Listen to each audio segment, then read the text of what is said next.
ஒரு தீக்குச்சி தீப்பெட்டியை பார்த்து கேட்டுதான், நாம் 2 பேரும் தானே உரசிக்கிறோம், ஆனால் நான் மட்டும் தீப்பிடிச்சி எரிஞ்சு போகிறேன், நீ அப்படியே இருக்கிறியே அப்படின்னு தான்.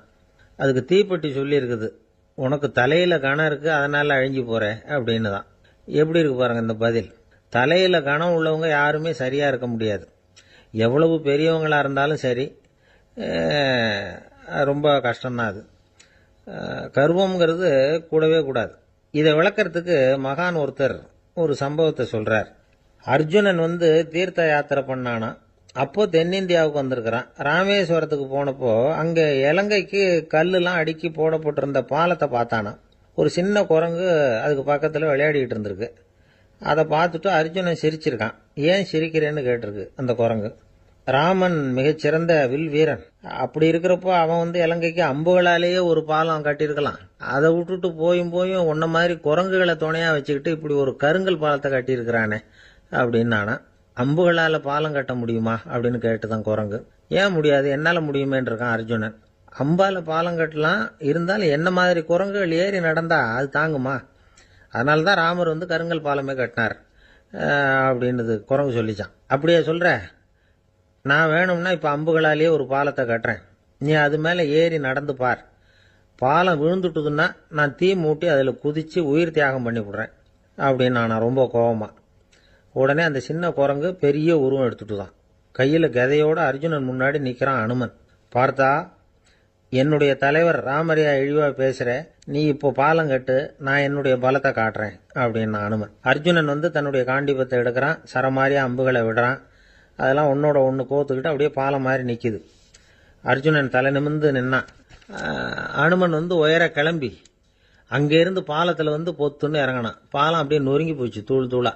என்ன அர்ஜுனா, இப்போ என்ன செய்ய போற அப்படின்னு நான் ஏளனமா. அர்ஜுனன் தலையை தொங்க போட்டுக்கிட்டான். சொன்னபடி தீ மூட்டி அதில் குதிக்கிறதுக்காக 3 தடவை சுற்றி வந்தான். அப்போ கிருஷ்ணர் அங்கே வந்தார். என்ன அர்ஜுனா, என்ன நடக்குது, என்ன இது அப்படின்னு ஒன்றும் தெரியாத மாதிரி கேட்டார். அர்ஜுனன் வாயை திறக்கிறதுக்கு முன்னாடி அனுமன் வாயை திறந்தான், நடந்ததை சொன்னான். அர்ஜுனன் சவால் விட்டபடி உயிர் திறந்தே ஆகணும்னா அனுமன். கிருஷ்ணர் யோசனை பண்ணார். நல்லது, இந்த சவால் விட்டதுக்கும் நடந்ததுக்கும் யார் சாட்சி? பெரிய ஒருத்தரை சாட்சியா வச்சுக்கிட்டல்லவா நீங்க இந்த போட்டியை நடத்தியிருக்கணும் அப்படின்னார். அதனால என்ன, இப்போ மறுபடியும் அந்த போட்டியை நடத்திவிட்டா போச்சு, என்னால் அந்த அம்பு பாலத்தை நொறுக்க முடியாதா அப்படின்னு அனுமன். சரி, இப்போ மறுபடியும் அது நடக்கட்டும்னார் கிருஷ்ணர். அர்ஜுனன் அம்பு பாலம் அமைச்சான். அனுமன் ஏறி குதிச்சான். பாலம் அசைஞ்சு கொடுக்கவே இல்லை, அவ்வளவு உறுதியா இருக்கு. இப்போ அனுமன் தலையை குனிஞ்சுக்கிட்டான். அர்ஜுனன் நன்றியோட நிமிர்ந்து பார்த்தான். கிருஷ்ணருடைய தோள்கள்லையும் முதுகலையும் ரத்தம். என்ன சுவாமி, என்ன நடந்ததுன்னு நான் பதறி போய், உன் அம்பு பாலத்தை நான் தான் முட்டு கொடுத்து தாங்கிட்டு இருந்தேன். அனுமன் குதிச்சப்போ என் மேலே ஏற்பட்ட காயங்கள் இவை. பின்ன உன்னுடைய அம்பு பலத்தினாலேயா பாலம் நின்னுதுன்னு நினைக்கிற அப்படின்னாராம். முதல்ல அர்ஜுனன், அப்புறம் அனுமன் 2 பேருக்குமே கர்வ பங்கம் ஆயிட்டு தான். அதாவது அவங்க கிட்ட இருந்த கர்வம் போயிட்டுது. யாரா இருந்தாலும் கர்வம் கூடாதுங்கிறத இதுல இருந்து நாம புரிஞ்சுக்கணும். இந்த காலத்துல நாமெல்லாம் எந்த விஷயத்துக்கெல்லாம் கர்வப்பட்டுட்டு இருக்கோம் தெரியுமா? 2 பெண்கள் தங்களுடைய கணவன்மார்களை பத்தி ரொம்ப பெருமையா பேசிக்கிட்டாங்களாம். அதுல ஒரு அம்மா சொல்லியிருக்கு, என் வீட்டுக்காரர்கிட்ட எந்த சப்ஜெக்ட் கொடுத்தாலும் சரி அந்த விஷயத்தை பத்தி அழகா 1 மணி நேரம் பேசுவார் அப்படின்னாங்களாம். உடனே இன்னொரு அம்மா, அது என்ன பிரமாதம், என் வீட்டுக்காரருக்கு சப்ஜெக்டே தேவையில்லை, விஷயமே இல்லாம நாள் பூரா பேசிக்கிட்டு இருப்பார் அப்படின்னாங்களாம். ஒரே ஒரு ஊர்ல ஒரு பாதிரியார் இருந்தார். ரொம்ப நாள் சந்தோஷமா வாழ்ந்தார். ஒரு நாள் அவர் மடத்து சமையல் அறையில பாத்திரங்களை கழுவி துலக்கி சுத்தப்படுத்திக்கிட்டு இருந்தார். அந்த சமயத்துல ஒரு தேவ தூதன் அவர் முன்னாடி நின்னான். இவர் நிமிர்ந்து பார்த்தார். ஆண்டவர் என்னை உங்ககிட்ட அனுப்பியிருக்கிறார், பரலோகத்துல வாசம் செய்யறதுக்கு உங்களுக்கு நேரம் வந்துட்டுது அப்படின்னு அந்த ஆள். ஆண்டவருக்கு என்னோட ஞாபகம் வந்ததுக்கு நன்றி. ஆனாலும் இப்போ இங்க நீயே பாரு, எவ்வளவு பாண்டங்கள் பாக்கி இருக்கு, இவ்வளவையும் நான் சுத்தப்படுத்த வேண்டியிருக்கு. நான் நன்றி கெட்டவனா இருக்க விரும்பல. இந்த பணியை முடிக்கிற வரைக்கும் என்னுடைய பரலோக வாழ்வை தள்ளி வைக்க முடியுமா, நீ என்ன நினைக்கிற அப்படின்னு கேட்டார். தேவதூதன் தனக்கே உரிய விவேகத்தோட அன்போட பாதிரியாரை பார்த்தான். சரி, என்ன செய்யலாம்ங்கிறத அப்புறம் சொல்றேன் அப்படின்னு சொல்லிவிட்டு புறப்பட்டு போயிட்டான். ஒரு நாள் அந்த பாதிரியார் தோட்டத்தில் உள்ள களைகளை எல்லாம் ஒரு களை கொத்தியால கொத்தி களை எடுத்துக்கிட்டு இருக்கிறார். அந்த சமயத்தில் இந்த தேவதூதன் மறுபடியும் அவர் முன்னாடி வந்து நிற்கிறான். பாதிரியார் பார்த்தார். இதை பாரு, இந்த தோட்டம் பூராவும் எவ்வளவு களை மண்டி கிடக்கு, பரலோகம் கொஞ்ச காலம் எனக்காக பொறுத்திருக்கலாம்னு நீ நினைக்கிறியா அப்படின்னு கேட்டார். தேவதூதன் சிரிச்சுக்கிட்டே மறுபடியும் மறைஞ்சிட்டான். மறுபடியும் அவர் களை எடுக்கிறது, தானிய களஞ்சியத்துக்கு வர்ணம் பூசுறது, இப்படிப்பட்ட வேலைகளில் ஈடுபட்டிருக்கார். இன்னொரு நாள் ஒரு மருத்துவமனையில் நோயாளிகளை கவனிச்சுக்கிட்டு ரொம்ப தீவிரமாக இருக்கிறார் அந்த பாதிரியார். ஒரு நோயாளியோட தாகத்துக்கு தண்ணீர் கொடுத்துட்டு நிமிர்ந்து பார்க்குறப்போ தேவதூதன் மறுபடியும் அவர் முன்னாடி வந்து நிற்கிறான். இந்த தடவை பாதிரியார் தன்னலமற்றவராக பேரன்பை காட்டக்கூடிய வகையில் தன்னுடைய 2 கைகளையும் உயர்த்தியபடி தேவதூதனின் கவனத்தை வந்து பிணியால் வாடக்கூடிய நோயாளிகளின் பக்கம் திருப்பினாராம். தேவதூதன் ஒன்றும் சொல்லலை, மறைஞ்சிட்டான். அன்னைக்கு சாயந்தரம் பாதிரியார் வந்து மடத்தில் உள்ள தன்னுடைய அறைக்கு போய் இளைப்பாறினார். யோசிச்சு பார்த்தார். தேவதூதனையும் தேவதூதனின் விருப்பத்தையும் பல நாள் தள்ளி போட்டு வந்ததையும் அவர் ரொம்ப நினச்சி பார்த்தார். திடீர்னு தான் வந்து முதுமை அடைகிறதையும் சோர்வு அடைகிறதையும் உணர்ந்தார். ஆண்டவரை நினைச்சார். ஆண்டவரே, உம்முடைய தூதனை மறுபடியும் என்கிட்ட அனுப்புனா நான் சந்திக்கிறதுக்கு ஆவலாக இருக்கேன் அப்படின்னு சொல்கிறப்பவே தேவதூதன் பக்கத்தில் வந்து நின்னான். பாதிரியார் நிமிர்ந்து பார்த்தார். நீ இப்போவே என்னை அழைச்சிக்கிட்டு போக விரும்பினா நான் பரலோகத்துக்கு வர்றதுக்கு தயாராக இருக்கேன்னார். தேவதூதன் அந்த பாதிரியாரை அன்போடவும் விவேகத்தோடவும் பார்த்து, நீங்கள் வந்து என் கூட பரலோகத்துக்கு வர்ற தயாராக இருக்கிறதா சொல்கிறீங்க, ஆனால் நீங்கள் இதுவரைக்கும் வேற எங்கே இருந்ததா நினைக்கிறீங்க அப்படின்னானா. அப்படின்னா இதுவரைக்கும் இருந்த இடம் தான் பரலோகம் அப்படிங்கிறத உணர்த்தியிருக்கிறான். பரலோகம்னா என்னன்னு புரிஞ்சுக்கிறதுக்கு இந்த சம்பவம் நமக்கு உதவியாக இருக்குது. தொண்டு செய்கிறத விட பெரிய செயல் வேற எதுவும் இருக்க முடியாது. அது நம்ம மனசுக்கு கொடுக்குற சுகத்தை வேற எதுவும் கொடுக்க முடியாது. நாம் தொண்டு செய்கிற இடம் தான் அந்த புண்ணிய இடம். ஆனால் இந்த காலத்துல எல்லாம் நாம் வந்து தொண்டு செய்யணும்னு நினச்சி ஏதாவது ஆரம்பித்தா கூட அதை ஒரு மாதிரியாக சுற்றி நின்று வேடிக்கை பார்க்க ஆரம்பிச்சிடுறாங்க. ஒரு பெரியவர் அப்படித்தான் ஒரு தொண்டு செஞ்சுக்கிட்டு இருந்தார். ஒரு கோவில் கட்டிக்கிட்டு இருந்தாங்க. அதில் ஒரு இடத்துல ஒரு பலகையை வச்சு ஆணி அடிக்கிற வேலையை செஞ்சுக்கிட்டு இருந்தார் அந்த பெரியவர். ஒரு சின்ன பையன் அதை ரொம்ப ஊக்கமாக அக்கறையாக கவனிச்சுக்கிட்டு இருந்தான். பெரியவர் இதை கவனிச்சார். என்னப்பா பார்க்குற, உனக்கும் இது மாதிரி தொண்டு செய்யணும்னு ஆசையாக இருக்கா அப்படின்னு கேட்டார். அதுக்கு அந்த பையன் சொல்கிறான், அப்படி இல்லைங்க, நீங்கள் ஆணி அடிக்கிறப்போ கையில் சுத்தியால் அடிச்சுக்கிட்டா எப்படி துடிப்பீங்க, எப்படி கத்துவீங்கன்னு தெரிஞ்சுக்கிறதுக்காக அதை பார்க்கணும்னு ஆசை, அதுக்காக தான் காத்துக்கிட்டு இருக்கேன் அப்படின்னு நானும். ஒருத்தர் ரொம்ப கவலையோடு உட்காந்துருந்தார். எதை பற்றி சார் கவலைப்படுறீங்கன்னு கேட்டோம். எதிர்காலத்தை பற்றி கவலைப்படுறேன்னார். ஏன்னு கேட்டோம். என்ன பண்ணுறதுன்னே தெரியல சார், எதிர்காலம் ஒரே இருட்டாக இருக்குது, பாதையே புரியலன்னார். இன்னைக்கு நம்ம இளைஞர்கள் பல பேருக்கு எதிர்காலம் இருட்டாக தான் தெரியுது. அவங்கெல்லாம் இந்த கதையை கொஞ்சம் கேட்கணும். ஒரு மலை அடிவாரத்தில் ஒரு சின்ன கிராமம். அந்த மலை ரொம்ப உயரமானது. அடர்த்தியாக செடி கொடிகள் மரங்கள் அதில் மண்டி கிடக்குது. பகல் வேளையில் இருட்டாக தான் இருக்கும், அவ்வளவு அடர்த்தி. அந்த மலை உச்சியில் ஒரு கோவில். நாள் ராத்திரியே புறப்பட்டாதான் காலையில் அந்த கோயிலுக்கு போய் சேர முடியும். கிராமத்து இளைஞன் ஒருத்தன் அந்த மலை உச்சிக்கு போக வேண்டியிருந்தது. கையில் ஒரு விளக்கை எடுத்துக்கிட்டு நாள் ராத்திரியே புறப்பட்டான். புறப்பட்டு போனவன் கிராமத்து எல்லையிலேயே நின்றுட்டான். ஏன் தெரியுமா? அவன் கையில் இருந்த விளக்கோட வெளிச்சம் 10 அடி தூரத்துக்கு தான் தெரியுது. அது வரைக்கும் தான் பாதை தெளிவாக இருக்குது. அதுக்கு அப்பால எல்லாம் ஒரே இருட்டாக இருக்குது, பாதை புரியல. இவன் யோசனை பண்ணி பார்த்தான். மனசுக்குள்ள ஒரு சந்தேகம். 10 அடி தூரம் தானே வெளிச்சம் தெரியுது, அப்படின்னா நாம் 10 அடி தூரம் தானே போக முடியும். அதுக்கும் அந்தாண்ட ஒரே இருட்டாக இருக்குதே, அதில் எப்படி நாம் நடந்து போகிறது? நாம் ரொம்ப தூரம் நடந்து போய் ஆகணுமே. அப்படிப்பட்ட நினப்பெல்லாம் அவனுக்கு வந்துட்டுது. இதுதான் அவன் மனசில் ஏற்பட்ட தயக்கம். இப்படி யோசிச்சுக்கிட்டே அந்த இளம் ஆசாமி புறப்பட்ட இடத்துலயே நின்றுகிட்டு இருக்கிறான். அந்த சமயத்தில் ஒரு வயசான பெரியவர் அந்த பக்கமாக வந்தார். அவர் கையில் இதை விட சின்னதாக ஒரு விளக்கு வச்சிருந்தார். அது எப்படின்னா அது ஒரு 5 அடி தூரத்துக்கு தான் வெளிச்சம் காட்டுது. அவ்வளவு சின்ன விளக்கு. அவரும் மலை உச்சிக்கு போகிறதுக்காக தான் வந்துகிட்டு இருக்கிறார். அவரை பார்த்து இவன் கேட்டான், என்ன பெரியவரே, இவ்வளவு சின்ன விளக்க வச்சுக்கிட்டு அவ்வளவு தூரத்துக்கு எப்படி மலையேற போறீங்க அப்படின்னு கேட்டான். நீ ஏன் இப்படி தயங்கிட்டே நிக்கிறேன்னு கேட்டார் பெரியவர். என்கிட்ட இருக்கிற விளக்கு 10 அடி தூரத்துக்கு தான் பாதையை காட்டுதுன்னா. இப்ப பெரியவர் சொன்னார், தம்பி, உன் கையில் இருக்கிற விளக்கு கொடுக்குற வெளிச்சத்தை வச்சு நீ முதல்ல 10 அடி தூரம் முன்னாடி போ. 10வது அடியில் போய் நின்றுக்கிட்டு பாரு. மறுபடியும் ஒரு 10 அடி தூரத்துக்கு பாதை தெரியும். இப்படி உன் கையில் இருக்கிற விளக்கு தொடர்ந்து வெளிச்சம் காட்டிக்கிட்டே இருக்கும். நீ முன்னேற முன்னேற அந்த வெளிச்சமும் முன்னேறும். அதனால எத்தனை கிலோமீட்டர் தூரம் வேணும்னாலும் நீ இந்த 10 அடி தூரம் வெளிச்சத்தை வச்சுக்கிட்டே நீ போயிடலாம், புறப்படு அப்படின்னார். இப்பதான் அந்த பெரியவர் சொன்னது இளைஞனுக்கு பளிச்சுன்னு புரிஞ்சுதான். உடனே உற்சாகமா புறப்பட்டான், உச்சிக்கு போய் சேர்ந்தான். இந்த கதையிலிருந்து நாம புரிஞ்சுக்க வேண்டியது என்ன தெரியுமா? நீண்ட கால திட்டம் ஒன்று போடும் பொழுது நமக்கு முன்னாடி இருக்கிறத மறந்துட்டு மனசை போட்டு குழப்பிக்க கூடாது. உங்க கையில என்ன இருக்கோ அதுலயே உங்க எதிர்காலம் மறைஞ்சிருக்குது.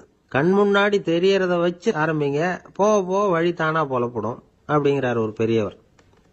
பெரிய பயணங்களை எல்லாம் இப்படிதான் நடத்த வேண்டியிருக்கும். ஒவ்வொரு அடியா எடுத்து வச்சா ஓடி போய் சேர்ந்து விடலாம். மலைச்சு போய் நின்றுட்டா நின்றுகிட்டே இருக்க வேண்டியதுதான். நம்ம ஆள்லாம் ரொம்ப மோசமான இருக்கிறாங்க. ஒருத்தன் அப்படிதான் நீண்ட தூர பிரயாணம் ஒன்று புறப்பட்டான். ரயில் போய்கிட்டே இருந்தது. கொஞ்ச தூரம் போச்சு, பாதி வழியில கையில வச்சிருந்த டிக்கெட்டை காத்துல விட்டுட்டான்.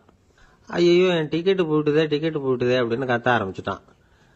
பக்கத்துல இருந்த பெரியவர் அவனை பார்த்து பரிதாபப்பட்டு, கவலைப்படாத தம்பி, போனா போகுது, வேற டிக்கெட் வாங்கிக்கலாம் அப்படின்னு ஆறுதல் சொன்னார். அதுக்கு அவன் சொல்றான், சார் நான் அதுக்காக அழல, அந்த டிக்கெட்டு கிடைச்சாதானே நான் எந்த ஊருக்கு போகணுங்கிறது எனக்கு தெரியும் அப்படிங்கிறான். ஒரு குரு, இளம் சீடர்கள் எதிரில் உட்காந்துருக்கிறாங்க. குரு பாடம் நடத்திக்கிட்டு இருக்கிறார். சீடர்களுக்கு ஒரு ஆசை, அதாவது ஒரு முக்கியமான மந்திரத்தை நம்ம குருநாதர்கிட்ட இருந்து கத்துக்கணும் அப்படிங்கிறது அவங்க ஆசை. அது என்ன மந்திரம்னா, இறந்தவரை உயிர்ப்பிக்கக்கூடிய புனித மந்திரம், அதாவது செத்தவங்களுக்கு மீண்டும் உயிர் உண்டாக்குகிற மந்திரம். குருவே தயவு பண்ணி அந்த மந்திரத்தை எங்களுக்கு உபதேசிக்கணும் அப்படின்னு கேட்டாங்க. அது ரொம்ப ஆபத்தானது, அது என்னத்துக்கு உங்களுக்கு வேண்டாமேன்னாராம் குரு. எங்களுடைய நம்பிக்கை உறுதிப்படுறதுக்காகத்தான் கேட்குறோம், வேற ஒன்றும் இல்லை அப்படின்னாங்களாம் சீடர்கள். பக்குவப்படாத அறிவுங்கிறது ரொம்ப ஆபத்தானது அப்படின்னாராம் குரு. இது சீடர்களுக்கு புரியல. அது எப்படிங்க பக்குவப்படாத அறிவு ஆபத்தானதுன்னு சொல்றீங்க, அப்படின்னா என்ன அப்படின்னு கேட்டிருக்காங்க சீடர்கள். குரு அதுக்கு விளக்கம் கொடுத்தாராம். அந்த மந்திரத்தை எப்போ பயன்படுத்தணுங்கிறது முக்கியம். அதை அறியக்கூடிய ஞானம் ஏற்படுகிற வரைக்கும் அதை தெரிஞ்சுக்காம இருக்கிறது தான் நல்லது, இல்லைன்னா ஆபத்துன்னாராம். ஆனா அந்த சீடர்கள் அதை கேட்கற மாதிரி இல்லை, ரொம்ப பிடிவாதம் பண்ண ஆரம்பிச்சுட்டாங்க. சரி வாங்க சொல்றேன்னார் குரு. எல்லாரும் வந்தாங்க. அந்த புனித மந்திரத்தை அவங்களுக்கு ரகசியமா உபதேசம் பண்ணார். உபதேசம் பண்ணிவிட்டு அவங்களுக்கு எச்சரிக்கையும் கொடுத்தார். இந்த மந்திரத்தை நல்லா ஆராய்ச்சி பார்த்ததுக்கு அப்புறம் தான் உச்சரிக்கணும், அவசரப்பட்டு எதுவும் செஞ்சிடக்கூடாது அப்படின்னு ஒரு தடவைக்கு பல தடவை எச்சரிக்கை கொடுத்தார். சரின்னு சொல்லிவிட்டு அவங்கெல்லாம் மந்திரத்தை கற்றுக்கிட்டு எழுந்திரிச்சு போயிட்டாங்க. ஒரு நாள் அந்த சீடர்கள் எல்லாம் மணற்பாங்கான இடத்துல அப்படியே நடந்து போயிட்டு இருக்கிறாங்க. ஒரு பாலைவன பகுதி மாதிரி ஒரு இடம். அங்க ஒரு இடத்துல எலும்புகள் குவியலா கிடந்தது. உடனே இந்த சீடர்கள் முன்ன பின்ன யோசிக்காம, தியானமும் பண்ணாம, அந்த மந்திரத்தோட பயனை சோதிச்சு பார்க்கணும் அப்படின்னு நினைச்சுக்கிட்டு அந்த மந்திரத்தை உச்சரிக்க ஆரம்பிச்சிட்டாங்க. அவ்வளவுதான். உடனே என்னாச்சு தெரியுமா? அந்த எலும்புகள் எல்லாம் ஓநாய்களா மாறி அவங்கள துரத்த ஆரம்பிச்சுட்டுது. சீடர்கள் எல்லாம் தலைதெறிக்க ஓட ஆரம்பிச்சுட்டாங்க. ஓநாய்களும் விடல, அவங்கள துரத்தி பிடிச்சி கடிச்சு கொதற ஆரம்பிச்சுட்டுது. அப்பதான் அந்த சீடர்களுக்கு குரு சொன்ன அறிவுரையோட அர்த்தம் புரிஞ்சுது. பக்குவப்படாத அறிவு ஆபத்தானது அப்படிங்கிறது. அதனால இதுல இருந்து நாம தெரிஞ்சுக்க வேண்டியது என்னன்னா, நாம நம்ம அறிவை வளர்த்துக்கிட்டா மட்டும் போதாது, அந்த அறிவை எப்போ எப்படி பயன்படுத்தணும் அப்படிங்கிற பக்குவமும் நமக்கு வரணும். அப்பதான் வாழ்க்கை நல்லபடியா அமையும், இல்லைன்னா இடைஞ்சல் தான். இந்த காலத்துல சில சின்ன பிள்ளைங்களுக்கே அறிவு ரொம்ப பக்குவப்பட்டிருக்குங்கிறத உணர முடியுது. ஒரு சின்ன பையன் பள்ளிக்கூடத்தில் மார்க் லிஸ்ட் கொடுத்தாங்க, வாங்கிக்கிட்டு அவசரமா வீட்டுக்கு ஓடினான். எதிரில் வந்த ஒருத்தர் கேட்டார், என்ன அவசரம், ஏன் இப்படி வேகமா ஓடுறேன்னார். எங்க அம்மா கிட்ட அடி வாங்கணும், அதுக்காக தான் ஓடுறேன்னா. அடி வாங்கறதுக்கா இவ்வளவு அவசரம்னார் அவரு. அப்படி இல்லைங்க, நான் போறதுக்குள்ள எங்க அப்பா வீட்டுக்கு வந்துட்டாருன்னா அவர்கிட்ட அடி வாங்க வேண்டியிருக்கும், அதை அவாய்ட் பண்றதுக்காக இப்படி ஓடுறேன் அப்படின்னு நானா அந்த பையன். ஒரு ஊர்ல ஒரு ஞானி இருக்கிறார், ரொம்ப பெரிய ஞானி, ரொம்ப வயசாயிட்டுது. கடைசி காலத்துல அவர்கிட்ட சில பேர் வந்தாங்க. உங்க குரு யார் அப்படின்னு கேட்டாங்க. அவர் நிமிர்ந்து பார்த்தார். எனக்கு ஆயிரக்கணக்கான குருமார்கள் உண்டு, அவங்க பேரெல்லாம் சொல்லணும்னா இந்த காலம் பத்தாது, ஆனா முக்கியமான ஒரு 3 பேரை பத்தி மட்டும் உங்களுக்கு சொல்றேன் அப்படின்னாராம். அப்புறம் சொன்னார், அந்த 3 பேர்ல ஒருத்தன் ஒரு திருடன். ஒரு சமயம் ஒரு பாலைவனம் வழியா நான் போய்கிட்டு இருந்தேன். அப்போ வழி தவறி போய் ஒரு கிராமத்துக்கு போயிட்டேன். அது இருட்டு நேரம். நடுராத்திரி, ஊரே உறங்கி போச்சு. அந்த நேரத்தில் ஒரு ஆள் மட்டும் ஒரு வீட்டு சுவத்தில் ஏதோ பண்ணி உள்ளே நுழையறதுக்கு முயற்சி பண்ணிட்டு இருக்கிறான். அவங்கிட்ட போய் நான் இன்னைக்கு இங்கே எங்கே தங்க முடியும் அப்படின்னு கேட்டேன். அதுக்கு அவன், இந்த ராத்திரி வேளையில் அது ரொம்ப சிரமம், ஒரு திருடனோட உங்களால் தங்க முடியும்னா நீங்கள் என்னோட தங்கலாம் அப்படின்னா.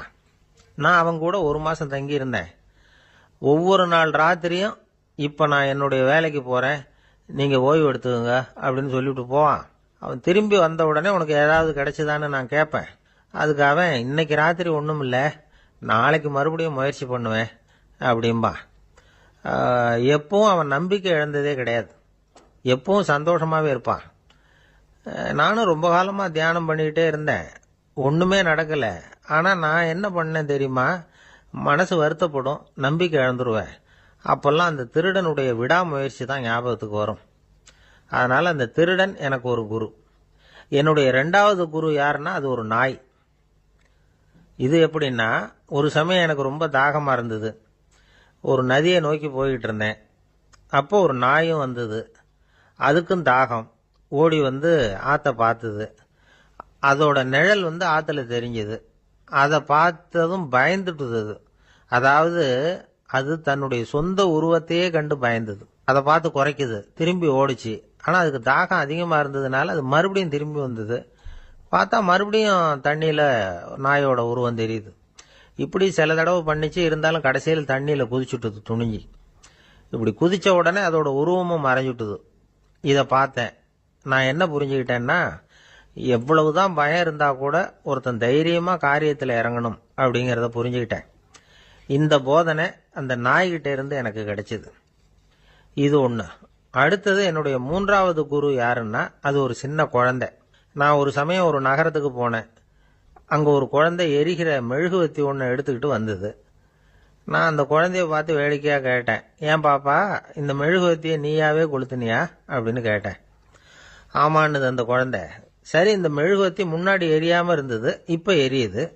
இந்த மெழுகுவத்திக்கு வெளிச்சம் எங்கேருந்து வந்தது, அதை எனக்கு காட்ட முடியுமா அப்படின்னு கேட்டேன் அந்த குழந்தைகிட்ட. இதுக்கு அந்த குழந்தை சிரிச்சுக்கிட்டு அந்த மெழுகுவத்தியை ஊதி அணைச்சுட்டுது. அதுக்கப்புறம் என்னை பார்த்து கேட்டுது, இப்போ இந்த மெழுகுவத்தியின் வெளிச்சம் போனதை பார்த்தீங்க இல்லையா, அது எங்கே போச்சுன்னு எனக்கு சொல்லுங்க அப்படின்னுது. அந்த குழந்தை இப்படி கேட்டதும் என்கிட்ட இருந்த ஆணவம் அழிஞ்சுட்டுது. நான் படித்ததெல்லாம் அந்த வினாடியில் சுக்கு நூறாக போயிட்டுது. என்னுடைய முட்டாள்தனத்தை நான் உணர்ந்தேன் அப்படின்னு இவ்வளவும் அந்த ஞானி விவரமாக சொன்னாராம்.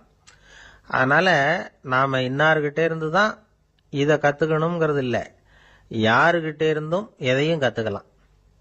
நம்மால் ஒருத்தன் ஒரு நாய் வளர்த்துக்கிட்டு இருந்தான். அந்த நாய்க்கு வால் கிடையாது. யாரோ ஏற்கனவே வெட்டி எடுத்துட்டாங்க. இந்த நாய் தான் சார் எனக்கு குரு, அதுகிட்டே இருந்து கூட நான் பாடம் கற்றுக்கிட்டு இருக்கிறேன் அப்படின்னா. அப்படி என்ன கற்றுக்கிட்டேன் இந்த வால் இல்லாத நாய்கிட்டே இருந்து அப்படின்னு கேட்டோம். நாம் யாருக்கிட்டையும் வாலாட்டக்கூடாது அப்படிங்கிற பாடத்தை அதுகிட்டே இருந்து தான் நான் கற்றுக்கிட்டேன் அப்படின்னா. ரொம்ப நாளைக்கு முன்னாடி ஒரு நாள் கோவலன் நாடகம் நடந்தது. எங்கள் மதுரையில் நடந்தது. அதில் ஒரு முக்கியமான கட்டம், கண்ணகி கிட்ட சிலம்பை வாங்கிக்கிட்டு அதை விற்கிறதுக்காக மதுரை நகருக்கு புறப்படுறான் கோவலன். அந்த சமயத்தில் கண்ணகி பாடுற மாதிரி ஒரு நாடக பாடல் நாடக ஆசிரியர் எழுதினது. அது என்ன பாட்டுன்னா, மா பாவியோர் கூடி வாழும் மதுரைக்கு மன்னா போகாதீர் என்று அப்படின்னு ஆரம்பிக்கும் அந்த பாட்டு. இதுதான் அந்த பாட்டு. இதை கண்ணகி மேடையில் பாடின உடனே கூட்டத்தில் சலசலப்பு. நம்ம ஊர்லேயே நமக்கு முன்னாடியே நின்றுக்கிட்டு மா பாவியோர் கூடி வாழும் மதுரை அப்படின்னு சொல்கிறாங்களே, என்ன தைரியம் அப்படின்னு எல்லாம் குழப்பம் பண்ண ஆரம்பிச்சிட்டாங்க. மக்கள் சத்தம் போட ஆரம்பிச்சிட்டாங்க. எதிர்ப்பு குரல் அது பாட்டுக்கு வர வர அதிகமாக போட்டுது. கொண்டுகிட்டு வா அந்த நாடக ஆசிரியரை, எழுதுனது யார் அப்படின்னு ஒரே சத்தம், கூச்சல். வேற வழி இல்லை. மெதுவாக மேடைக்கு வந்தார் அந்த நாடக ஆசிரியர். 4 பக்கத்திலிருந்தும் கேள்வி கணைகள். மக்களை பார்த்து கொஞ்சம் அமைதியாக இருங்கோ அப்படின்னு சொல்லிவிட்டு தன்னுடைய விளக்கத்தை சொல்ல ஆரம்பித்தார் அந்த நாடக ஆசிரியர். மா அப்படின்னு சொன்னால் திருமகளாகிய லட்சுமி அப்படின்னு அர்த்தம். பா அப்படின்னா கலைமகளாகிய சரஸ்வதி. வி அப்படின்னா மலைமகளாகிய பார்வதி. மா பாவியோர் அப்படின்னா திருமகளும் கலைமகளும் மலைமகளும், இவங்க மூவரும் அப்படின்னு அர்த்தம். இந்த 3 பேரும் வாழ்கின்ற மதுரை புனிதம் நிறைந்தது, சகல செல்வங்களும் நிறைஞ்சது. அப்படிப்பட்ட ஊரில் நான் அணிந்து கொள்ளும் இந்த சாதாரண சிலம்பை யார் வாங்கிக்குவாங்க அப்படிங்கிற எண்ணத்தோட தான் கண்ணகி அப்படி சொல்றா. அதை நினைச்சு தான் நான் எழுதினேன். ஆகவே மதுரையை ரொம்ப சிரமப்படுத்தணும், ரொம்ப மோசமாக எழுதணும் அப்படிங்கிற எண்ணம்லாம் எனக்கு கிடையாது. பெருமைப்படுத்தணும்னு நினைச்சு தான் அப்படி எழுதினேன் அப்படின்னு விளக்கம் கொடுத்தாராம். இந்த விளக்கத்தை கேட்டதும் எல்லாரும் ரொம்ப சமாதானம் ஆயிட்டாங்களாம். இப்படி விளக்கம் கொடுத்த அந்த நாடக ஆசிரியர் யார் தெரியுமா? அவர் தான் தமிழ் நாடக உலகின் முதல் ஆசான் சங்கரதாஸ் சுவாமிகள். அவருக்கு நகைச்சுவை உணர்வும் அதிகம். 1920ஆம் ஆண்டு திருநெல்வேலியில் அவர் தங்கியிருக்கிறார் நாடகம் நடத்துறதுக்காக. அவர் தங்கியிருந்த வீட்டில் கொசு மூட்டைப்பூச்சி அதிகமாக இருந்திருக்கு. அவரால் தூங்கவே முடியல. அவர் அனுபவித்த தொல்லைகள் ஒரு பாட்டாக உருவாச்சு. வேடிக்கையாக ஒரு பாட்டு எழுதினாராம். மூட்டையும் கொசுவும் ஒரு வீட்டிலே மீட்டிங் போட்டால் முன்னே நிற்க யாரால் முடியும்? கொசு மோகன ராகம் போல சத்தம் போட்டு முன்னே நின்று செய்திடும் யுத்தம். இதை மறுநாள் நாடகத்தில் கோமாளி வேஷம் போட்ட ஒரு சிறுவனை விட்டு பாட வச்சிருக்காரு. எல்லாரும் சிரிச்சு ரசிச்சாங்களாம். சங்கரதாஸ் சுவாமிகள் கல்யாணமே பண்ணிக்கல, துறவி மாதிரியே வாழ்ந்திருக்கார். தமிழ் நாடக கலைக்கு தன்னையே அர்ப்பணம் பண்ணிட்டவர் அவர். 1922 நவம்பர் மாசத்துல ஒரு நாள் புதுச்சேரியில் அவர் வாழ்க்கை முடிஞ்சுது. அப்போ அவருக்கு வயசு 55. சங்கரதாஸ் சுவாமிகள் நாடக ஆசிரியர் மட்டும் இல்லை, மேடை நாடக இயக்குனர், தயாரிப்பாளர், அவரே ஒரு சிறந்த நடிகர். ஒரு தடவை சாவித்திரி நாடகத்தில் இவர் யமதர்மனா வேஷம் போட்டு நடிச்சிருக்கிறார். நாடகம் பார்த்துக்கிட்டு இருந்த கருவுற்ற ஒரு பெண்மணிக்கு பயத்தினால அங்கேயே குழந்தை பிறந்துட்டு தான். அந்த நிகழ்ச்சிக்கு அப்புறம் இவர் இந்த வேஷம் போடுறப்போலாம் ஜனங்களுக்கு முன்கூட்டியே எச்சரிக்கை கொடுக்க ஆரம்பிச்சிருவாராம். அதாவது அப்படி யாராவது பயப்படுறவங்க இருந்தா கொஞ்சம் கண்ணை மூடிங்க அல்லது எழுந்திரிச்சு போடுங்கன்னு. நடிப்புன்னா அப்படிலாம் இருக்கணும். இந்த காலத்தில் நடிகர் ஒருத்தர் சொன்னார், சார் நான் இந்த நாடகத்தில் நடிக்கிறப்போ முகத்தில் நவரசங்களையும் காட்டி நடித்தேன், உணர்ச்சிகளை எல்லாம் நல்லா காட்டி நடித்தேன். அப்படி இருந்தும் ஜனங்கள் கல் எடுத்து மேடையில் வீசிவிட்டாங்க சார் அப்படின்னார். நாடகத்தில் உங்களுக்கு என்ன வேஷம் அப்படின்னு கேட்டாங்க. அது செத்து கிடக்கிற பணமாக நடித்தேன் சார் அப்படின்னார். ஒரு காடு, அங்கே புத்தர் அவர் பாட்டுக்கு நடந்து போய்கிட்டே இருக்கிறார். அவருக்கு பின்னாடி ஒரு குரங்கு, அதுவும் தொடர்ந்து வந்துக்கிட்டே இருக்குது. புத்தர் திரும்பி பார்த்தார். குரங்கு அப்படியே குதிச்சு உயர எழும்பி ஒரு கிளையில் போய் உக்காந்துது. ஏன் இப்படி பண்ணுறேன்னு கேட்டார் புத்தர். என்னை சாதாரணமாக நினைக்க வேணாம், நான் மகாமந்தி, என்னால் எல்லாம் முடியும், முடியாதுங்கிற வார்த்தையே என்னுடைய அகராதியில் கிடையாது, என்ன வேணும்னாலும் செய்வேன் அப்படின்னுது. அப்படின்னா ஒரு பந்தயம் வச்சுக்கலாமான்னாரு இவர். ஓ வச்சுக்கலாமேன்னுது. வேற ஒன்றும் இல்லை, இப்போ நீ மேலே எழும்பி அந்த கிளையில் உட்காந்தது மாதிரி அங்கேருந்து தாவி என் உள்ளங்கையில் உட்காரணும், அவ்வளவுதான் அப்படின்னார். அப்படி உட்காந்துட்டா என்ன பரிசு அப்படின்னு கேட்டது. சொர்க்கத்தில் இருக்கிற மாமன்னன் மரகத சக்கரவர்த்தியை என்னோட இருக்கும்படியாக கூப்பிட்டுக்கிறேன். அந்த சமயத்தில் அவருடைய அரியணை அங்கே காலியாயிடும், நீ அதில் போய் உட்காந்துக்கலாம். பந்தயத்தில் தோத்துட்டா ஒரு கல்ப காலம் இந்த பூமியில் வாழ வேண்டியிருக்கும், அதுக்கு பிறகுதான் என்கிட்ட வர முடியும், என்ன சொல்ற அப்படின்னார். குரங்குக்கு தாவறது ஒரு பெரிய காரியமா? இது எனக்கு ரொம்ப சாதாரண விஷயம், என்ன இப்பவே தாவட்டுமா அப்படின்னுது. சரின்னு சொல்லி உள்ளங்கையை நீட்டினார். அவருடைய கை தாமரை இலை அளவுக்கு அப்படியே விரிஞ்சுது. குரங்கு சௌரியமா உட்கார்றதுக்காக. குரங்கு தாவறதுக்கு தயாராச்சு. அதுக்கு முன்னாடி ஒரு சின்ன யோசனை. அதுக்கு இந்த கிளையிலிருந்து அந்த கைக்கு தாவறது எனக்கு ரொம்ப அற்பமான ஒரு வேலை, இது ரொம்ப சாதாரணம், என்னுடைய கௌரவத்துக்கு இது சரியா இருக்காது. அதனால நான் என்ன பண்ண போறேன்னா, இங்கிருந்து கிளையிலிருந்து அப்படியே உயர எழும்ப போறேன். எழும்பி மேல் உலகம் போய் அங்க ஒரு சுத்து சுத்திவிட்டு அதுக்கப்புறம் அங்கேருந்து நேரா இந்த கையில உட்கார போறேன் அப்படின்னு நினைச்சது. என்ன யோசிக்கிற அப்படின்னார் புத்தர். ஒண்ணுமில்ல, இந்த பாயிரம் பார் அப்படின்னு சொல்லி தாவி உயர போயிட்டுது. கொஞ்ச நேரத்துல வான உலகத்துக்கே போய் சேர்ந்துட்டுது. அங்க போய் பார்த்தா அங்க ஒரு 5 பளிங்கு தூண்கள் இளம் சிவப்பு நிறத்துல நின்றுகிட்டு இருக்குது. குரங்கு நினைச்சுக்கிட்டது, புத்தர்கிட்ட போய் இந்த பளிங்கு தூண்களை பார்த்தோம்னு சொன்னா அப்படியே திகைச்சு போயிடுவார், இந்த தூண்ல ஏதாவது அடையாளம் செஞ்சுட்டு போகணும் அப்படின்னு அந்த இடத்துல மிதந்துகிட்டே நினைச்சுது. உடனே ஒரு தூணில் எழுதிச்சு. என்ன எழுதிச்சுன்னா, ஒரு மகா ஞானி இங்க வந்துட்டு போறார் அப்படின்னு எழுதிச்சு. எழுதிவிட்டு அப்படியே கீழே தாவி புத்தரோட உள்ளங்கையில் உட்காந்துது. எப்படி பார்த்தீங்களா என்னுடைய வேலை? வான உலகத்துக்கே போய் அங்கே இருக்கிற 5 பளிங்கு தூண்களை பார்த்துட்டு அதில் நான் வந்த விவரத்தை எழுதி வச்சுட்டு அதுக்கப்புறம் இங்கே வந்திருக்கிறேன் அப்படின்னுது ரொம்ப பெருமையா. அப்படியா அப்படின்னார் புத்தர். ஆமாம், சந்தேகமாக இருந்தால் வாங்க அழைச்சிட்டு போய் காட்டுறேன் அப்படின்னுது அந்த குரங்கு. அதுக்கு தேவையில்லை, அப்படியே கொஞ்சம் கீழே குனிஞ்சு பார் தெரியும் அப்படின்னார் புத்தர். அங்கே பார்த்தா புத்தரோட உள்ளங்கை தெரிஞ்சுது. நல்லா உத்து பார்த்துது. அவரோட ஒரு விரல்ல அது எழுதிய வாசகம் தெரிஞ்சுது. குரங்கு யோசனை பண்ணிச்சு, அப்படின்னா வானத்தில் நான் பார்த்தது புத்தரோட விரல்களா அப்படின்னு யோசிச்சுது. இதை புரிஞ்சுக்கிட்ட உடனே அந்த குரங்கோட கர்வம் அழிஞ்சு போச்சான். நம்ம மனசு தான் இந்த குரங்கு. மனம்ங்கிறதும் ஆணவம்ங்கிறதும் ஒரு நாணயத்தின் ரெண்டு பக்கங்கள். மனம் உள்ளவரை ஆணவமும் இருக்கும். மனம் அழிஞ்சாதான் ஆணவம் அழியும். மனம் அழிய வேண்டும் அப்படின்னு பெரியவங்க சொல்றது இந்த அர்த்தத்தில் தான். நம்ம ஆளுங்க சவால் விடுறதெல்லாம் வேற மாதிரி. ஒருத்தன் ஒரு வாய்க்காலை தாண்டுறேன்னு பந்தயம் கட்டி தாண்ட முடியாம வாய்க்காலில் விழுந்து காலை உடச்சிக்கிட்டு கட்டு போட்டுக்கிட்டு வந்தான். ஏண்டா அப்படின்னு கேட்டாங்க. நான் பந்தயம் கட்டின நேரம் சரியில்லை அப்படின்னா. எப்படிறான்னு கேட்டிருக்காங்க. வாய்க்காலில் தண்ணி இருக்கிற நேரமா பார்த்து பந்தயம் கட்டியிருக்கணும் அப்படின்னானா. நம்பிக்கை இல்லைன்னா இந்த உலகத்தில் நாம் நடமாடவே முடியாது. அவநம்பிக்கையோடு இருந்துகிட்டு இருந்தா என்னைக்கும் அவஸ்தை தான். நாம் நம்புறது நடக்குதோ இல்லையோ அது வேற விஷயம். ஆனால் எதையும் நம்பி தான் நாம் அடி வைக்க வேண்டியிருக்கு. வேற ஒன்றும் வேணாம். ஒரு லாட்ரி சீட்டு வாங்குறோம். அது எங்கே நமக்கு விழப்போகுது அப்படிங்கிற அவநம்பிக்கையோடவா வாங்குறோம். பரிசு நமக்கு தான் அப்படிங்கிற நம்பிக்கை உள்ளூர இருக்கிறதுனால தான் அதை வாங்குறோம். இருந்தாலும் முடிவு வேற மாதிரி ஆயிடுது. அதுக்காக மனசு சோர்ந்து போறதில்ல. அடுத்த மாசமும் சீட்டு வாங்குறோம். இந்த நம்பிக்கை தான் மனித வாழ்க்கைக்கு ஆதாரம். ஒரு கடையில் போய் டீ சாப்பிட்றீங்க. அந்த டீ நல்ல டீ தானா, அதில் விஷம் கலந்துருக்குமா அப்படிங்கிற சந்தேகம் வந்துட்டுதுன்னு வச்சுங்க. அதுக்கப்புறம் அதை எப்படி நீங்கள் சாப்பிட முடியும்? நம்பி தான் சாப்பிட்ணும். ரயில் ஒழுங்காக போய் சேருங்கிற நம்பிக்கை இருக்கிறதுனால தான் அதில் ஏறி உட்காடுறோம். லெட்டர் ஒழுங்காக போய் சேருங்கிற நம்பிக்கை இருக்கிறதுனால தான் பெட்டியில் போடுறோம். சரி, நம்ம கதையெல்லாம் நம்மளோட இருக்கட்டும். மனித நம்பிக்கை எந்த அளவுக்கு உறுதியாகவும் அறிவுபூர்வமாகவும் இருக்கணுங்கிறதுக்கு அலெக்சாண்டர் வாழ்க்கையில் நடந்த ஒரு சம்பவத்தை உதாரணமாக சொல்லலாம். இந்த உலகத்தையே ஜெயிக்கணும்னு புறப்பட்டார் அலெக்சாண்டர். ஒரு கட்டத்தில் அவர் சிட்னஸ் நதி கரைக்கு சேர்ந்தார்.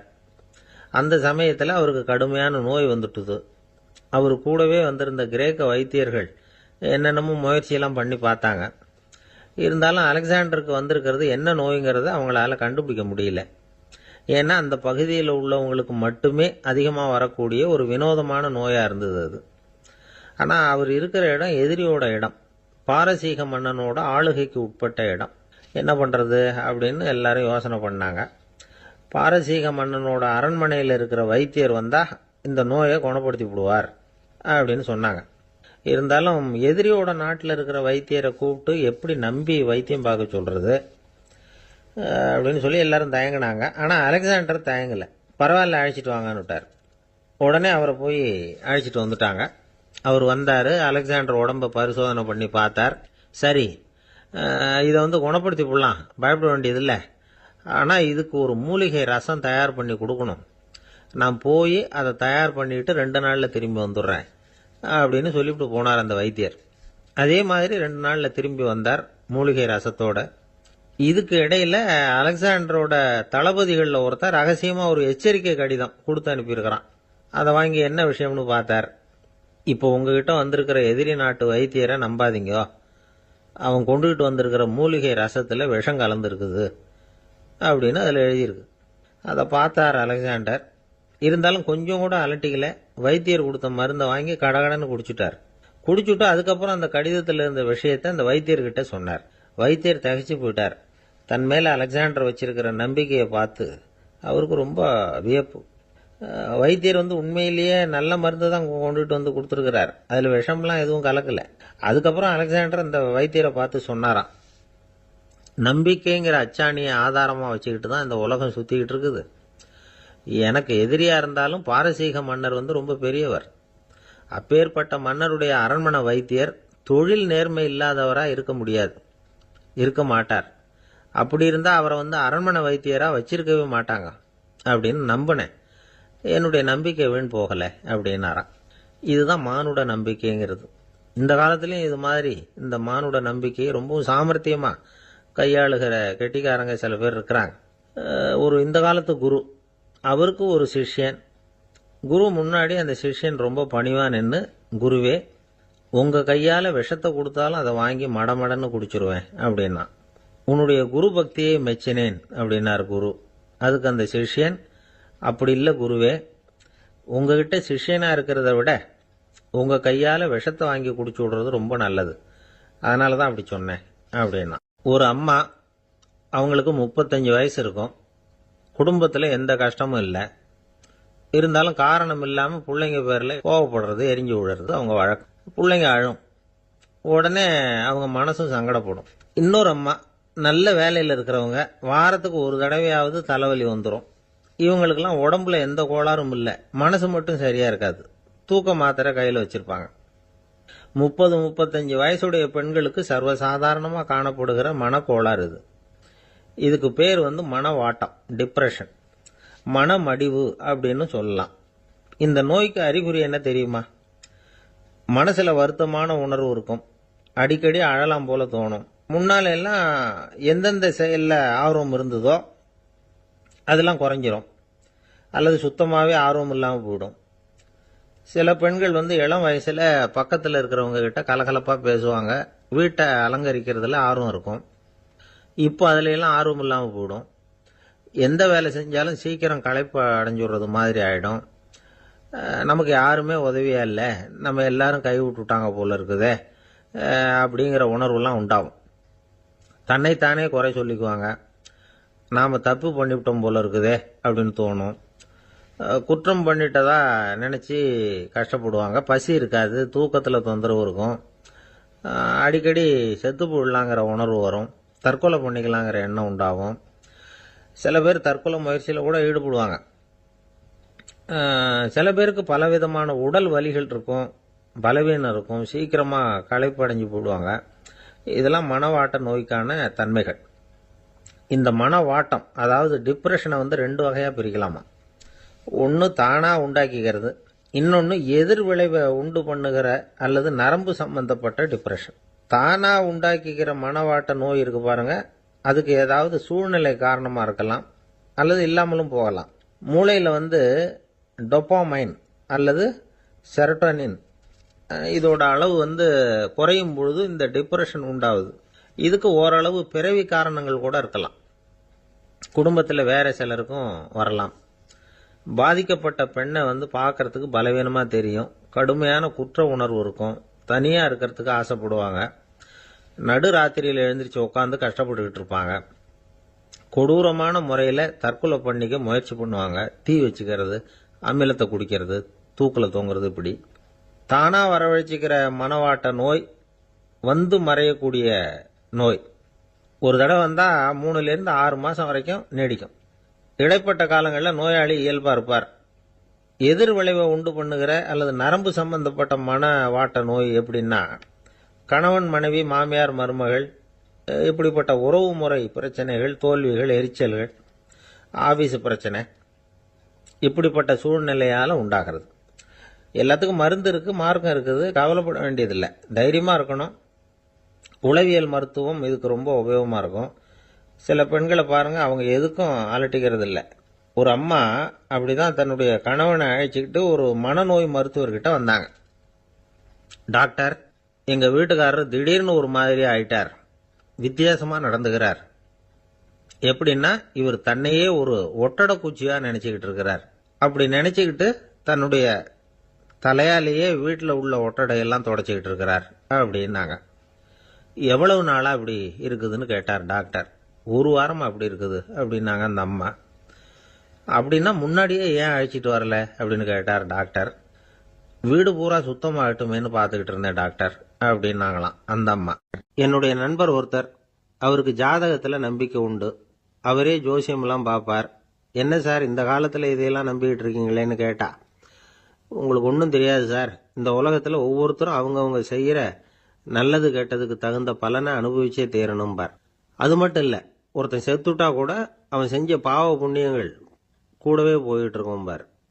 அது எப்படி கூட போவோம் அப்படின்னு குதர்க்கமாக கேட்டால், அதுக்கு அவர் ஒரு கதை சொன்னார். அது ரொம்ப சுவாரஸ்யமாக இருந்தது. ஒரு ஊரில் ஒருத்தர் இருந்தாராம். அவர் ஜோசியம் பார்க்கறதுல ரொம்ப கெட்டிக்காரரு. ஒருத்தருடைய தலைமுடியை மட்டும் அவர்கிட்ட காட்டினா போதும், அதை மட்டும் பார்த்துட்டு அவருடைய ஜாதகத்தையே சொல்லிவிடுவாராம். அப்பேற்பட்ட திறமை. அந்த ஆள் ஒரு சமயம் கன்னியாகுமரி கடற்கரைக்கு போயிருந்திருக்கிறார். அங்கே கரை ஓரமாக ஒரு மண்டை ஓடு கிடந்திருக்கு, அதை எடுத்து பார்த்துருக்கிறார். அந்த மண்டை ஓட்டை வச்சுக்கிட்டே அதோட ஜாதகத்தை அலசியிருக்கிறார். இந்த மண்டை ஓட்டுக்கு ஒரு ஆசாமி வாழ்க்கையில் ரொம்ப கஷ்டப்பட்டுருக்கிறான், நிறைய கஷ்டத்தை அனுபவிச்சிருக்கிறான், அது தாங்க முடியாமல் தான் கடலில் விழுந்து தற்கொலை பண்ணிகிட்டு இருக்கான் அப்படிங்கிறத அவர் கணிச்சுட்டார். இருந்தாலும் இந்த மண்டை ஓடு இன்னமும் அனுபவிக்க வேண்டியது பாக்கி இருக்கு அப்படிங்கிறதையும் அவர் உணர்றார். அது சரி, ஒருத்த உயிரோடு இருக்கிற வரைக்கும் தானே நல்லது கெட்டதை அனுபவிக்க முடியும். செத்ததுக்கு அப்புறமும் பாக்கி இருக்குன்னா அதை எப்படி அனுபவிக்கிறது? இந்த மண்டை ஓட்டுக்கு இன்னும் கொஞ்சம் பாக்கி இருக்கு அப்படிங்கிறது அவருக்கு புரிஞ்சதே தவிர அதோட அர்த்தம் என்னங்கிறது அவருக்கு சரியா விளங்கலை. சரி, இதை இன்னும் கொஞ்சம் விவரமா ஆராய்ச்சி பண்ணி பார்ப்போம் அப்படின்னு நினைச்சுக்கிட்டு அதை தன்னுடைய வீட்டுக்கு எடுத்துகிட்டு போயிட்டார். அந்த மண்டை ஓட்டை ஒரு பொட்டியில் வச்சு பூட்டினார். தன்னுடைய தனி அறையில் அதை பத்திரமா வச்சுக்கிட்டார். தினமும் ராத்திரி ஆனதும் தன்னுடைய மனைவியை பார்த்து, நீ போய் பூஜை அறையில் தனியாக படுத்துக்கோ அப்படின்னு சொல்லிவிட்டு இவர் ராத்திரி 12 மணிக்கு பொட்டியை திறந்து பார்ப்பார். மண்டை ஓடு அப்படியே இருந்ததே தவிர இன்னும் கொஞ்சம் பாக்கி இருக்குங்கிறதுக்கு அர்த்தம் அவருக்கு விளங்கலை. அந்த மண்டை ஓட்டுக்கு இன்னும் என்ன பாக்கி இருக்க போகுது? இப்படியே ஒரு 10 நாள் போச்சு. அந்த வீட்டம்மாவுக்கு சந்தேகம் வந்துட்டுது. நம்ம வீட்டுக்காரர் நம்மளை தனியாக ஏன் தூங்க சொல்கிறார் அப்படிங்கிற சந்தேகம். உடனே பக்கத்து வீட்டு அம்மா கிட்ட விஷயத்தை சொல்லியிருக்கிறாங்க. அந்த அம்மா உடனே, நீ கவலைப்படாத, நான் கண்டுபிடிச்சி சொல்கிறேன்னு சொல்லிவிட்டாங்களாம். அன்னைக்கு ராத்திரியே ஜன்னல் வழியாக எட்டி பார்த்துருக்குறாங்க. இந்த ஆள் மண்டை ஓட்டை கையில் வச்சுக்கிட்டு அதை திருப்பி திருப்பி அப்படியும் அப்படியும் பார்த்துக்கிட்டு இருந்தது தெரிஞ்சுட்டுது. மறுநாள் காலையில் அவரோட மனைவியை பார்த்தாங்க. ஏம்மா, உன் வீட்டுக்காரருக்கு நீ முதல் மனைவியா 2வது மனைவியா அப்படின்னு கேட்டாங்க. எனக்கு தெரிஞ்ச வரைக்கும் நான் ஒருத்தி தான் அவருடைய மனைவின்னாங்க. அப்படி இல்லை, நீ அவருக்கு 2வது மனைவி. முதல் மனைவியின் மண்டை ஓடு தான் அவர் கையில் இருக்குப்போ, அதை தான் அவர் தினமும் ராத்திரியில் எடுத்து பார்த்துக்கிட்டு இருக்கிறாரு அப்படின்னு விட்டாங்க அந்த அடுத்த வீட்டம்மா. அப்படியா விஷயம்னு சொல்லிவிட்டு கணவன் வீட்டில் இல்லாத நேரமாக பார்த்து அந்த மண்டை ஓட்டை எடுத்து கொண்டாந்து ஒரு உரல்ல போட்டு உலக்கையால் குத்தி நொறுக்க ஆரம்பிச்சுட்டுது அந்த அம்மா. வெளியே போயிருந்த அந்த ஆள் அப்போதான் உள்ளே நுழைஞ்சார். மண்டை ஓடு உலக்கை கிட்ட குத்து வாங்கிட்டு இருக்கு. அது அனுபவிக்க வேண்டியது இன்னும் கொஞ்சம் பாக்கி இருக்கு அப்படிங்கிறதுக்கான அர்த்தம் எனக்கு இப்பதான் புரிஞ்சுதுன்னாராம் அவர். இந்த கதையிலிருந்து நாம இன்னொரு நீதியையும் புரிஞ்சுக்கணும். அதாவது நம்ம வீட்டை பத்தி நமக்கு தெரியாததெல்லாம் அடுத்த வீட்டுக்காரங்களுக்கு நல்லா தெரியும். ஒரு காடு, நல்ல மரம்லாம் செழிச்சு இருந்தது. அப்படிப்பட்ட காட்டில் ஒரு சாது இருந்தார். அவர் எப்படின்னா, எப்பவும் ஒரு மரத்தடியில் உட்காந்துருப்பார். ஏன்னா அவருடைய இருப்பிடமே அதுதான். அவர் என்ன பண்ணுவார், 3 கல் வச்சிருந்தார். செங்கல் மாதிரி இருக்கும், ஆனால் அதை விட கொஞ்சம் பெருசாக இருக்கும். எதுக்கு அந்த 3 கல்லுன்னா, அதுதான் அவருடைய படுக்கை. அதாவது தூங்குறப்ப ஒரு கல்லை தலைக்கு கீழே வச்சுக்குவார், இன்னொரு கல்லை இடுப்புக்கு கீழே வச்சுக்குவார், இன்னொரு கல்லை காலுக்கு கீழே வச்சுக்குவார். உடம்ப ஒரு அப்படியே ஒரு தகட்டால் மூடிக்குவார், அப்படியே தூங்கி போடுவார். மழை பெய்யுதுன்னு வச்சுங்க, அவர் உடம்பு 3 கல் மேலே இருக்குதா, அதனால் தண்ணி அடியில் ஓடி போடும், உடம்பு நனையாது. மேலே தகடு இருக்கிறதுனால மழையும் உடம்புல படாது. அவர் தூக்கமும் கெடாது, நிம்மதியாக தூங்குவார். பகலில் அந்த 3 கல்லையும் ஒரு சேர ஒரு அடுப்பு மாதிரி வச்சு அது மேலே உட்காந்துக்குவார். அதனால் பாம்பு பூச்சி எதுவும் அவரை தொந்தரவு பண்ணுறதில்ல. அது பாட்டுக்கு நடந்து போயிடும். அவர் பாட்டுக்கு நிம்மதியாக இருப்பார். யாராவது எதையாவது கொண்டுகிட்டு கொடுத்தா அதை வாங்கி சாப்பிடுவார், அவ்வளவுதான். ஒரு நாள் அந்த நாட்டு அரசன் காட்டுக்கு வேட்டையாட வந்தான். அந்த வழியாக வந்தப்போ இந்த சாது படுத்திருக்கிறத பார்த்தான், பரிதாபப்பட்டான். ஐயோ பாவம், இவர் இப்படி இந்த கல் மேலே உடம்ப வச்சுக்கிட்டு தூங்குறாரு, என்ன பாடுபடுவார். இவரை நாம் அரண்மனைக்கு அழைச்சிட்டு போய் சுகமாக நிம்மதியாக இருக்கிறதுக்கு வழி செஞ்சு கொடுப்போம், அது ரொம்ப நல்லாயிருக்கும் அப்படின்னு நினச்சான். அப்படி நினச்சிக்கிட்டே அரண்மனைக்கு வந்துட்டான். அதுக்கப்புறம் ஒரு பல்லக்கையும் 2 சேவகர்களையும் காட்டுக்கு அனுப்பி அந்த சாதுவை மெதுவாக இங்கே அழைச்சிட்டு வந்துருங்க அப்படின்னு சொல்லி அனுப்பி வச்சான். இவங்க போய் அவர்கிட்ட விவரத்தை சொன்னாங்க. எனக்கு என்னத்துக்கு அரண்மனை வாசம் அப்படின்னார். இருந்தாலும் மன்னர் உத்தரவு, நீங்கள் அவசியம் வரணும் அப்படின்னாங்க இவங்க. சரின்னு சொல்லிவிட்டு வேற வழி இல்லாமல் புறப்பட்டார். புறப்படும் பொழுது என்ன பண்ணாருன்னா, மறக்காமல் அந்த 3 கல் ஒரு தகடு அதையும் எடுத்து பல்லக்கில் வச்சுக்கிட்டார்.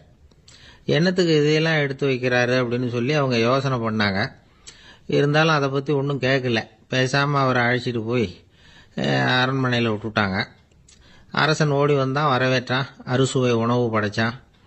அவர் படுக்கிறதுக்கு தங்க கட்டில், பட்டு மெத்தை, இப்படி எல்லாம் ஏற்பாடு பண்ணி வச்சான். இங்கே படுத்து ஓய்வு எடுத்துங்க அப்படின்னு சொல்லிவிட்டு அவன் பாட்டு போயிட்டான். மறுநாள் காலையில் பார்க்குறான், சாது படுத்திருக்கிறார். எப்படி தெரியுமா, அந்த பட்டு மெத்தை மேலே 3 கல்லையும் வச்சு வழக்கம் போலவே அது மேலே படுத்திருக்கிறார். அதுக்கு மேலே தகடு. அரசன் பார்த்துட்டு அதிர்ச்சி ஆயிட்டான். என்ன சுவாமி இப்படி அப்படின்னா, சாது சொன்னார், எனக்கு தேவையும் இல்லை குறையும் இல்லை, எல்லா இடத்துலையும் எனக்கு ஒரே மகிழ்ச்சி தான் அப்படின்னார். மகிழ்ச்சிங்கிறது தங்க கட்டிலேயோ பட்டு மெத்தையிலேயோ இல்லை, அது மனசில் இருக்கிற ஒரு விஷயம். உண்மையான மகிழ்ச்சிக்கு வழி மனப்பக்குவம் அப்படிங்கிறது அந்த அரசனுக்கு புரிஞ்சுதான். இந்த காலத்தில் ஒரு சாமியார், அவரை தேடி ஒரு சீடன் வந்தான். என்னாச்சு தெரியுமா சுவாமி, எனக்கு நிம்மதி வேணும், அதுக்கு என்ன வழின்னு கேட்டான். சாமியார் நிமிர்ந்து பார்த்தார். அப்புறம் சொன்னார், நீ ஏகப்பட்ட பேர்கிட்ட கடன் வாங்கியிருக்கிற, அதையெல்லாம் திருப்பி கொடுத்தாதான் உனக்கு நிம்மதி கிடைக்கும்னார். இவனுக்கு ஆச்சரியம். அது எப்படி சாமி, அவ்வளவு கரெக்டாக நான் கடன் வாங்கினதை கண்டுபிடிச்சிங்க அப்படின்னா. உனக்கு கடன் கொடுத்து சாமியாரா போனதே நான் தான்ப்பா, அதனால தான் இந்த கதிக்கு வந்தேன். என்கிட்டயே நிம்மதிக்கு வழி கேட்குறிய, அதுதான்டா வேதனை அப்படின்னாராம் அவர். ஒரு ஊரில் ஒரு ஆள் இருந்தான். அவனுக்கு ஒரே ஒரு மகள். அவளை நல்ல இடத்துல கட்டி கொடுக்கணும்னு ஆசைப்பட்டான். அதுக்காக மாப்பிள்ளை தேடிட்டு இருந்தான். அவன் கொஞ்சம் வசதியான ஆள், அதனால் நிறைய பேர் வந்தாங்க. இருந்தாலும் ஒரு நல்ல குணமுள்ள மாப்பிள்ளையாக இருக்கணும் அவன் எதிர்பார்த்தான். அப்படி இருக்கணும்னு தொடர்ந்து முயற்சி பண்ணான். கடைசியாக ஒரு 3 பேர் கிடைச்சாங்க. அந்த 3 பேரில் யாரை தேர்ந்தெடுக்கிறது, இதுதான் அவனுக்கு வந்த குழப்பம். இந்த நிலைமையில் ஒரு பெரியவரை தேடி போனான். அவர்கிட்ட தன்னுடைய பிரச்சனையை சொன்னான். அவர் கொஞ்சம் யோசனை பண்ணார். அதுக்கப்புறம் 3 பேரையும் கூப்பிட்டார். இதோ பாருங்கப்பா, உங்கள் 3 பேருக்கும் 3 மாத கால அவகாசம் தர்றேன். நீங்கள் இப்போ போகலாம். 3 மாதம் கழித்து திரும்பி வரலாம். அப்படி வரும்பொழுது இந்த 3 மாத காலத்தில் நீங்கள் செஞ்ச நல்ல காரியம் ஏதாவது ஒன்று சொல்லணும். அதை வச்சு உங்களில் ஒருத்தரை நாங்கள் தேர்ந்தெடுத்துக்கிறோம் அப்படின்னு சொன்னாராம். 3 பேரும் சரின்னு சொல்லிவிட்டு திரும்பி போயிட்டாங்க. 3 மாதம் ஆச்சு. அதுக்கப்புறம் ஒரு நாள் திரும்பி வந்தாங்க. அவர் அவங்கள கூப்பிட்டு உட்கார வச்சார். அப்புறம் கேட்டார், இப்போ சொல்லுங்கள், இந்த 3 மாத காலத்தில் நீங்கள் செஞ்சிருக்கிற ஏதாவது ஒரு நல்ல காரியத்தை சொல்லுங்க அப்படின்னார். முதல்ல ஒருத்தன் எழுந்திருச்சு நின்னான். ஐயா, எங்கள் அப்பா இறந்த பிறகு அவரோட கணக்கு வழக்குகளை எடுத்து பார்த்துக்கிட்டு இருந்தேன். அவர் ஒரு வியாபாரிகிட்ட 10,000 ரூபா கடன் வாங்கியிருக்கிறதாக எழுதியிருந்தார். அந்த வியாபாரியும் இப்போ உயிரோடு இல்லை. இருந்தாலும் அந்த வியாபாரியோட மகனை தேடி கண்டுபிடிச்சேன். கணக்கு புத்தகத்தை காட்டினேன். எங்கள் அப்பா உங்கள் அப்பா கிட்ட 10,000 ரூபா கடன் வாங்கியிருக்கிறதாக இதை எழுதியிருக்கிறார். அதனால் அதை திருப்பி கொடுக்கறதுக்காக வந்திருக்கிறேன். இந்தாங்க அந்த பணம் அப்படின்னு சொல்லி கொடுத்துட்டு வந்துட்டேன் அப்படின்னு நானும். இதை பெரியவர் கவனமாக கேட்டுக்கிட்டார். அதுக்கப்புறம் 2வது இளைஞன் எழுந்திருச்சான். ஐயா, நான் போன மாதம் ஒரு நாள் ராத்திரி வேளையில் ஒரு காட்டுப்பாதை வழியாக எங்கள் ஊருக்கு போய்கிட்டு இருந்தேன். அந்த சமயத்தில் அந்த வழியாக வந்துக்கிட்டு இருந்த ஒரு வழிப்போக்கர்கிட்ட 4-5 திருடர்கள் வம்பு வளர்த்து அவர்கிட்ட இருந்த பொருளை எல்லாம் கொள்ளையடிச்சிக்கிட்டு இருந்தாங்க. நான் உடனே ஒரு குச்சியை எடுத்துகிட்டு ஓடினேன். அந்த திருடர்களை அடித்து விரட்டினேன். பொருளை எல்லாம் மீட்டு அந்த வழிப்போக்கர்கிட்ட ஒப்படைச்சேன். அவரை பத்திரமா அழைச்சிட்டு போய் அவர் வீட்டில் விட்டுட்டு வந்தேன் அப்படின்னு நானும். இதையும் பெரியவர் கவனமாக கேட்டுக்கிட்டார். அடுத்தபடியாக 3வது இளைஞன் எழுந்திருச்சான். ஐயா, போன மாதம் ஒரு நாள் நான் ஒரு மலைப்பாதை வழியாக போய்கிட்டு இருந்தேன். மலைப்பாதை விளிம்பில் ஒரு மதகு கட்டை, அது மேலே ஒரு ஆள் படுத்து தூங்கிட்டு இருந்தான். அந்த பக்கம் தவறி உருண்டு விழுந்திருந்தான்னா அதில் பாதாளம். அது மலையடி வாரத்தில் போய் தான் விழணும், அவ்வளவு பள்ளம். அது தெரியாமல் அவன் பாட்டுக்கு தூங்கிட்டு இருந்தான். நான் உடனே அவன்கிட்ட ஓடி போய் குனிஞ்சு அவன் முகத்தை பார்த்தேன். அப்போ தான் புரிஞ்சுது, அவன் ஏற்கனவே எனக்கு தெரியும். அவனை எனக்கு நிறைய கெடுதல் பண்ணியிருக்கிறான், இடைஞ்சல் கொடுத்தவன். இருந்தாலும் ஐயோ பாவம்னு நினச்சி அவனை எழுப்பி பாதுகாப்பாக வேற ஒரு இடத்துல படுக்க வச்சுட்டு வந்தேன் அப்படின்னு நானும். பெரியவர் இதையும் கேட்டுக்கிட்டார். அதுக்கப்புறம் அவங்க 3 பேரையும் பார்த்து, நீங்கள் போகலாம், நாங்கள் யோசித்து முடிவு பண்ணி உங்களுக்கு சொல்லி அனுப்புகிறோம் அப்படின்னாராம். அந்த இளைஞர்கள் புறப்பட்டு போயிட்டாங்க.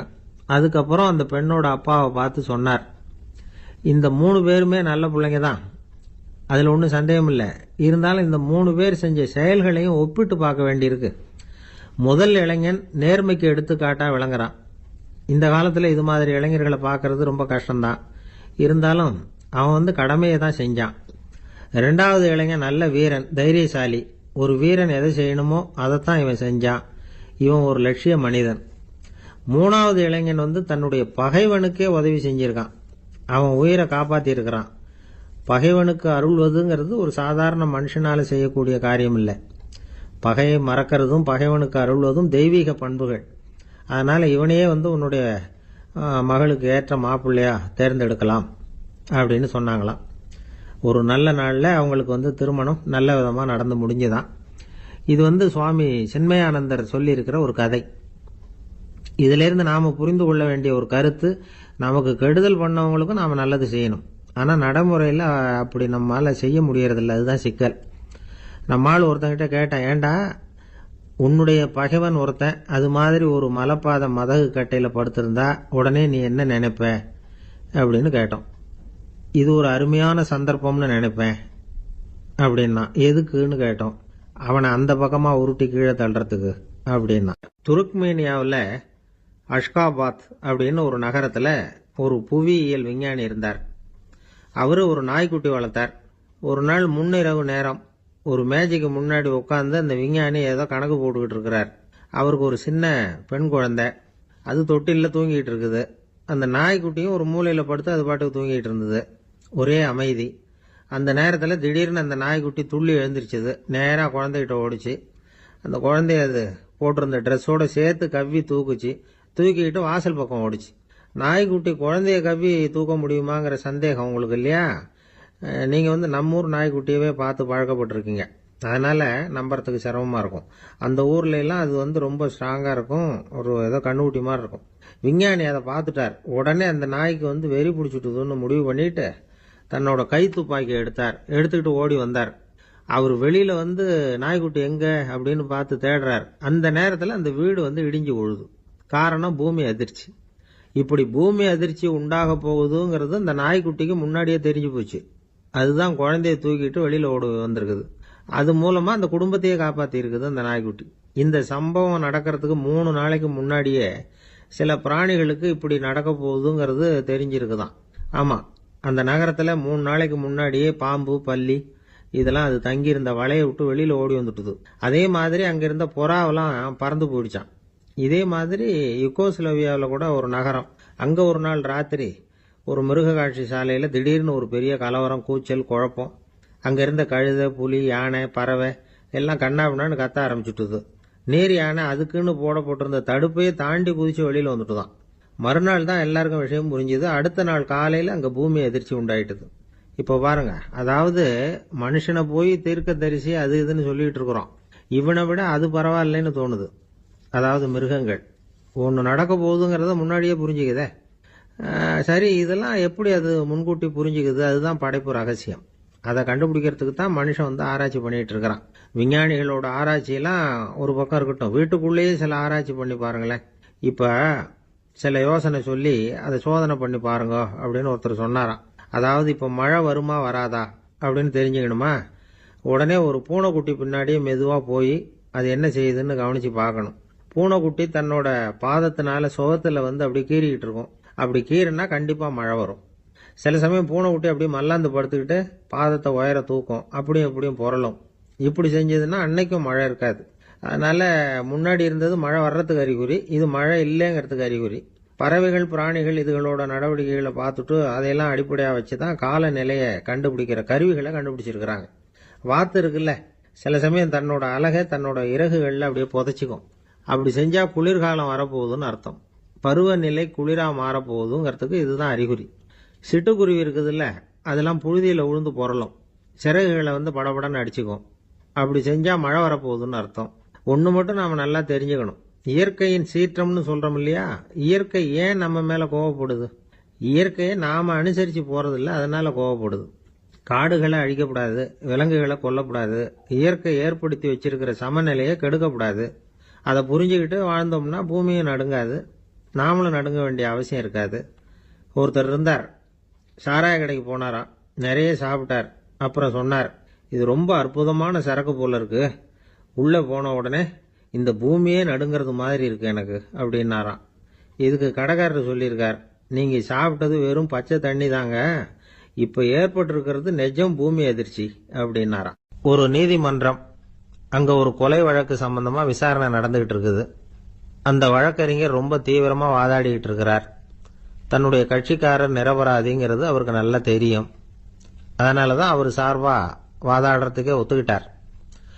அப்படி அவர் மும்முரமாக வாதாடிக்கிட்டு இருக்கிற சமயத்தில் அவசரமாக தந்தி ஒன்று சேர்ந்தது. அதை வாங்கி படித்து பார்த்தார். அதுக்கப்புறம் அதை மடித்து தன்னுடைய கோட்டு பையில் வச்சுக்கிட்டு தொடர்ந்து வாதாட ஆரம்பிச்சிட்டார். பேசி முடித்தார். அதுக்கப்புறம் அங்கே கோர்ட்டில் இருந்த சக வக்கீல்கள் அவர்கிட்ட வந்தாங்க. தந்தி ஒன்று வந்ததே, என்ன விஷயம் அப்படின்னு விசாரிச்சாங்களாம். அப்போ அவர் சொல்லியிருக்கிறார், ஊரில் சிகிச்சைக்காக போயிருந்த என்னுடைய மனைவி இறந்து போனதா தந்தி வந்திருக்குது அப்படின்னாராம். மற்ற வக்கீல்களுக்கு அதிர்ச்சி. என்னங்க இது, மனைவி இறந்ததை விட கேஸு முக்கியமா உங்களுக்கு அப்படின்னு கேட்டிருக்கிறாங்க. இறந்து போன என் மனைவி மறுபடியும் திரும்பி வர போறதில்ல. ஆனா என்னுடைய கட்சிக்காரர் ஒரு கொலை வழக்கில் மாட்டிக்கிட்டார். அவரும் நிரபராதி. அவர் உசுரை நான் காப்பாற்ற வேணாமா? இதுதான் என்னுடைய கடமை அப்படின்னாராம். இப்படி இவர் சொன்னது எல்லாரும் அப்படியே திகைச்சு போய் நின்றுட்டாங்களாம். சரி, கடமைக்கு முக்கியத்துவம் கொடுத்த அந்த வழக்கறிஞர் யார் தெரியுமா? அவர் தான் இரும்பு மனிதர் சர்தார் வல்லபாய் பட்டேல். குஜராத் மாநிலத்தில் 1875 அக்டோபர் 31 அன்றைக்கு ஜாவேரி பாய் அப்படிங்கிறவருக்கு 4வது பிள்ளையா அவர் பிறந்தாராம். இந்த ஜாவேரி பாய் யார் தெரியுமா? ஜான்சி ராணி லட்சுமி பாய் போர் படையில ஒரு வீரரா பணிபுரிஞ்சவர்.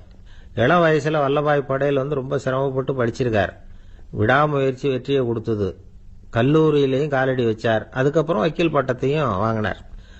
பிரிட்டிஷ் ஆட்சி நடந்துகிட்டு இருந்த சமயம் குஜராத்தை சேர்ந்த பர்டோலி தாலுகாவில் விவசாயிகள் மேல அரசாங்கம் திடீர்னு நில வரிய வசதி விட்டுதான்.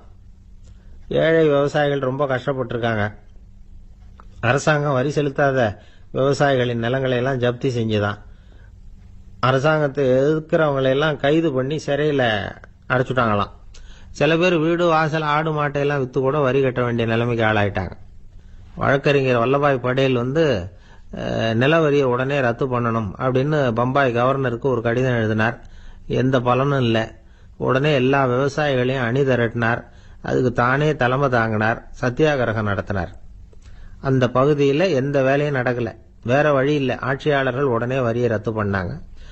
சிறையில் இருந்தவங்களெல்லாம் வெளில விட்டாங்க. 1928 ஆகஸ்ட் 6 சர்க்காருக்கும் விவசாயிகளுக்கும் இடையில ஒரு உடன்பாடு ஏற்பட்டது. அதுக்கப்புறம் தான் நிலைமை சரியா போச்சான். வல்லபாய் பட்டேலின் பொது சேவையை பாராட்டின பொதுமக்கள் அவருக்கு சர்தார் அப்படிங்கிற பட்டத்தை கொடுத்தாங்களாம். சர்தார்னா தலைவர் அல்லது தளபதினு அர்த்தம். இரும்பு மனிதர்னு இவருக்கு பேர். இருந்தாலும் நகைச்சுவை உணர்வும் இவருக்கு நிறைய உண்டு. ஒரு தடவை ஒரு பத்திரிகை நிருபர் வந்திருக்கார். சர்தார் பட்டேல் கிட்ட அவருக்கு பிடிச்ச பண்பாடு கலாச்சாரம் எது அப்படின்னு கேட்கணும்னு ஆசை. அதனால அவரை பார்த்து கேட்டாராம், ஏங்க உங்களுக்கு பிடிச்ச கல்ச்சர் எது அப்படின்னு கேட்டிருக்கார். இதுக்கு சர்தார் பட்டேல் சொன்ன பதில் என்ன தெரியுமா? எனக்கு பிடிச்ச கல்ச்சர் அக்ரிகல்ச்சர் அப்படின்னு. காதுங்கிறது எப்பவும் திறந்தே இருக்கக்கூடிய ஒன்று தானே. சில பேர் பேசிக்கிட்டே இருப்பாங்க, நாமும் கேட்டுக்கிட்டே தான் இருப்போம். அவர் என்ன சொன்னாரு திருப்பி சொல்லு அப்படின்னு சொன்னா சொல்ல தெரியாது. காது சரியா கேட்டாலும் நாம பேசுறத மற்றவங்க சரியா கேட்கறாங்களா அப்படிங்கிறது சந்தேகம்தான். இந்த சந்தர்ப்பத்தில் ஒரு உண்மையை நாம புரிஞ்சுக்கணும். அதாவது என்னன்னா, கேட்பதுங்கிறது வேற, கவனிக்கிறதுங்கிறது வேற. அதாவது கேட்கறதுன்னா அது ஹியரிங், கவனிக்கிறது அப்படின்னா அது லிசனிங். கேட்கறதுங்கிறது தன்னிச்சையா நடக்கக்கூடிய ஒரு செயல். இப்போ ஒரு சாலையில நடந்து போயிட்டு இருக்கிறோம். எவ்வளவோ சத்தம் நம்ம காதுல விழுந்துகிட்டு இருக்கு. கார் போற சத்தம் கேட்குது, பறவை ஒரு மரத்துல இருந்து கத்துது, அந்த சத்தம் கேட்குது. இப்படி நிறைய காதுல விழுந்துகிட்டு இருக்கு. ஆனா கவனிக்கிறதுங்கிறது எப்படின்னா, நம்ம முழு மனசை செலுத்தி உன்னிப்பா கேட்கறது. எத்தனையோ சத்தத்துக்கு நடுவில் தன்னுடைய குழந்தை அழற சத்தத்தை தாய் தெரிஞ்சுக்க முடியுது இல்லையா? அது மாதிரி விவரம் தெரிஞ்சவங்கலாம் என்ன சொல்றாங்கன்னா, கவனித்தல் அதாவது லிசனிங் அப்படிங்கிற செயல்ல 3 அம்சங்கள் இருக்கிறதாக சொல்றாங்க. அது என்ன 3 அம்சங்கள் அப்படின்னா, முதல்ல காதால கேட்கறது, இது முதல் அம்சம். ரெண்டாவது என்னன்னா கேட்டதை புரிஞ்சுக்கிறது.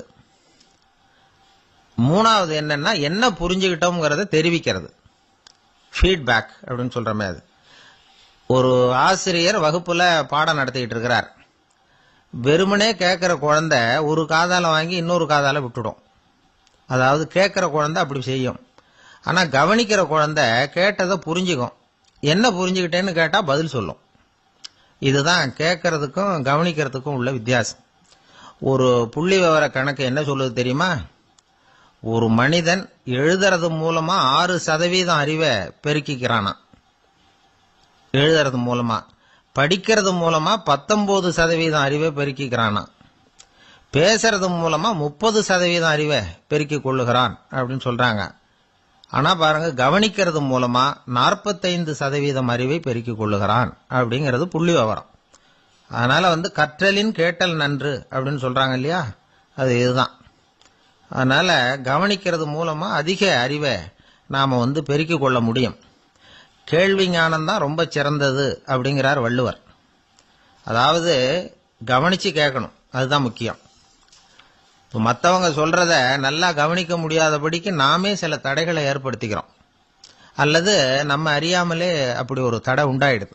அந்த தடைகளை தாண்டணும் அல்லது தகர்த்து எறியணும் அப்படிங்கிறது பெரியவர்கள் சொல்லுகிற யோசனை. அது என்ன தடைகள் அப்படின்னா, நமக்கு தெரியாத இவர் என்ன சொல்லிட போறார் அப்படிங்கிற நினைப்பு, இது ஒரு தடை. சொல்லி முடிக்கிறதுக்கு முன்னாடியே குறுக்க பேசுறது, மனசு அங்கேயும் இங்கேயும் அலையிறது, இதெல்லாம் தான் தடைகள். ஆசிரியர் பாடம் நடத்துறார் அப்படின்னா மாணவர்கள் அக்கறையா கவனிக்கணும், அப்பதான் பரீட்சையில பாஸ் ஆக முடியும். வீட்டுக்குள்ள கணவன் சொல்றத மனைவி கவனிச்சு கேட்கணும், மனைவி சொல்றத கணவன் கவனிச்சு கேட்கணும், இல்லைன்னா குழப்பமாயிடும். ஒரு அம்மா கோயிலுக்கு போனாங்க, சேலையில ஒரு முடிச்சு போட்டிருந்தாங்க. எதுக்கு சேலையில முடிச்சு போட்டு வச்சிருக்கிறீங்க அப்படின்னு கேட்டாங்க. எங்க வீட்டுக்காரர் ஒரு கடிதத்தை மறக்காம தபால் போட்டியில போட்டுடணும்னு சொன்னார், ஞாபகத்துக்காக முடிச்சு போட்டு வச்சிருக்கிறேன் அப்படின்னாங்க. கடிதத்தை பெட்டியில போட்டுட்டீங்களா அப்படின்னு கேட்டாங்க. அது எப்படிங்க முடியும், அவர் கடிதத்தை என்கிட்ட கொடுக்க மறந்துட்டாரே அப்படின்னாங்களாம். அதனால மறக்கப்படாதுன்னு நினைச்சுக்கிட்டே மறந்து விடுறது, இப்படி ஒரு வாழ்க்கை. அதனால வாழ்க்கையில நமக்கு இருக்கிறது செவிச்செல்வம் ரொம்ப முக்கியமானது. நிறைய கேட்கணும், சொல்றதை விட கேட்கணும், கேட்கறத விட முக்கியம் கவனிக்கிறது. அப்படி கவனிக்கிறது மூலமா நம்முடைய வாழ்க்கையில வெற்றி பெறணும். ஆளை கண்டா ஏன் இப்படி முகத்தை திருப்பிக்கிட்டு வர்றீங்க அப்படின்னு கேட்டார் ஒருத்தர் நண்பர்கிட்ட. எலெக்ஷன்ல அவன் எதிர்த்து நின்னவன் சார், என்ன அவன்கிட்ட நமக்கு என்ன பேச்சுவார்த்தை அப்படின்னாராம் ரொம்ப கோபமா இவர். சரி, அந்த ஆள் யாருன்னு கேட்டேன். என் கூட பிறந்த தம்பி தான் சார் அப்படின்னார், அந்த கோபம் குறையாமல். அதாவது நம்ம ஊர் நிலவரம் இப்படி, அதாவது அண்ணனும் தம்பியும் எதிர்த்து நிப்பாங்க தேர்தல்ல, ஒருத்தர் கண்டா பேசிக்கிறது இல்லை. ஆனா இங்கிலாந்துல எப்படி தெரியுமா, அங்க ஒரே மேடையில போட்டி போடுற 2 வேட்பாளர்களும் பேசுவாங்களாம், பட்டிமன்றம் மாதிரி. ஒருத்தர் முதல்ல எழுந்திருப்பார், நான் இந்த தேர்தலில் வெற்றி பெற்றால் என்னென்ன செய்வேன் அப்படின்னு சொல்லிவிட்டு உட்காருவார். அதுக்கப்புறம் அடுத்தவர் எழுந்திருப்பார், அவர் சொல்லுவார், நான் வெற்றி பெற்றா இந்த மக்களுக்கு என்னென்ன செய்வேன், இந்த நாட்டுக்கு என்னென்ன செய்வேன் அப்படிங்கறத சொல்லிவிட்டு உட்காருவார். 2 பேரும் ஒரே மேடையில பேசுவாங்க, மக்கள் 2 பேர் பேச்சையும் கேட்டுக்கிட்டு ஒரு முடிவுக்கு வருவாங்க. இதுதான் அங்க உள்ள பழக்கம். இங்க அப்படி இல்லை. இங்க ஒருத்தர் பார்த்தாவே முகத்தை திருப்பிக்கிறது. ஒரு தடவை இது மாதிரி ஒரு கூட்டம் நடந்துகிட்டு இருக்கு, அங்க வெளிநாட்டுல தான். நேரத்துக்கு சரியா ஒரு வேட்பாளர் வந்து சேரல. இது இங்கிலாந்துல நடந்த நிகழ்ச்சி. அப்புறம் என்னாச்சுன்னா, ஒருத்தர் வந்துட்டாரு, இன்னொருத்தர் வந்து சேரல. அப்புறம் உடனே அந்த ஒருத்தர் வந்தவர் பேச ஆரம்பிச்சிட்டார். அதாவது அந்த இன்னொருத்தர் சார்பாவே பேசிட்டாராம். அதாவது அவர் வரல, நான் அவரு சார்பா நான் பேசிடுறேன். அதாவது அவர் ஜெயிச்சுட்டா அவர் என்னென்ன செய்வார் இந்த நாட்டுக்கு அப்படின்னு சொல்லி அவர் பக்கத்துல உள்ள நியாயத்தை எடுத்து இவரே சொல்லிட்டாராம். இப்படிலாம் அங்க நடந்துதான். இது எப்பேற்பட்ட தேர்தல் பண்பாடு பாருங்க.